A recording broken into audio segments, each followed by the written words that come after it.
Hello বন্ধুরা, সবাইকে good morning. তো শুভ সকালে অনেক অনেক শুভেচ্ছা ও ভালোবাসা সকল বন্ধুদেরকে। তো আমি ঝটপট ঘুম থেকে উঠে গিয়ে রান্নাটা বসিয়ে দিয়েছি। তো মোটামুটি আমি অনেকক্ষণ অনেক সকালেই উঠেছি, আর উঠে রান্না আমার মোটামুটি প্রায় হয়ে গেছে। তো এখন আমি খাচ্ছি কী বলো তো, এটা হচ্ছে একটা জুসের মতন। তো সকালবেলা গরম জল করে এই জুসটা আমি খেয়ে নিচ্ছি। তো তোমাদের সাথে আমি এটা পরের ভিডিওতে শেয়ার করবো যে এটা কী কী দিয়ে তৈরি করেছি। তো যাই হোক, লাস্টে দানাগুলো মুখের মধ্যে চলে গেছে আর অক চলে আসছিলো। কেমন লাগছিল, বিশেষ করে হচ্ছে বিটের সেটা পুরো মুখের মধ্যে গেছে, অক চলে আসছিলো।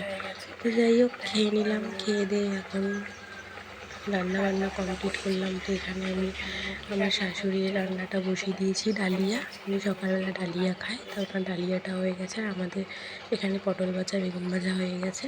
তো সকালে গরম গরম ভাত ভাজা পোড়া দিয়ে খেয়ে নেব। তো চলো, আজকের ভিডিওটা তোমাদের কেমন লাগলো অবশ্যই লাইক কমেন্ট শেয়ার করো। টাটা।